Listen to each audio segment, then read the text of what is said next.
I got this crepe maker for Mother's Day from my kids because they were tired of me making thick crepes. I grew up in a Franco American home where we had what we called crepes at least once a week. They really wanted some thin ones, and apparently I could not make them thin enough in a pan. I used this to make some crepes over the weekend. I did use a batter that was from the freezer. I like to make pre-make my batter, and so I can just take it out on the weekends and make a few. I probably would recommend using fresh batter with this machine, and the batter would need to be on the thinner side.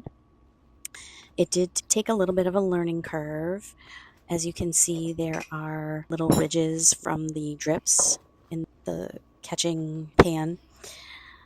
I also needed to make sure that both sides were done. The tops did not look done, but again, it might have been the recipe that I used.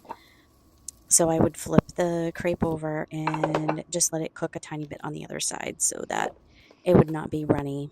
It really was a quick kitchen tool to use versus the stove. My only issue is that they were crispy. But again, it was my first time, and I'm not sure I would use this recipe again. I would make it a little bit thinner, and I might not use a frozen batter with this kind of a pan. They slid off really easily. You could always tell when they were near ready because the sides would flip up a little bit.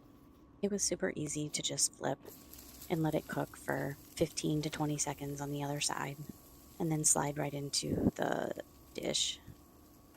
Here's an up close peek at what it looks like. I believe the heating coils are around the outside, as those got brown quicker than the middle.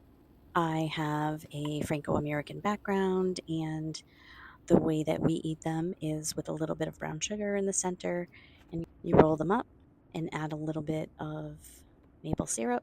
For me, only real maple syrup will do. I usually pop them in the microwave to make sure everything is nice and warm. Some people eat them with butter as well.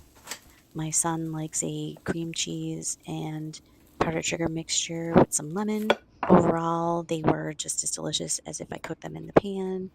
However, they are thin and on the crunchier side. So if you're looking for a crepe pan to perfect your technique, as I said, I would use a thinner batter, but this is a solid pan for you to purchase. If you're looking for a easy to use crepe pan, this is a solid purchase.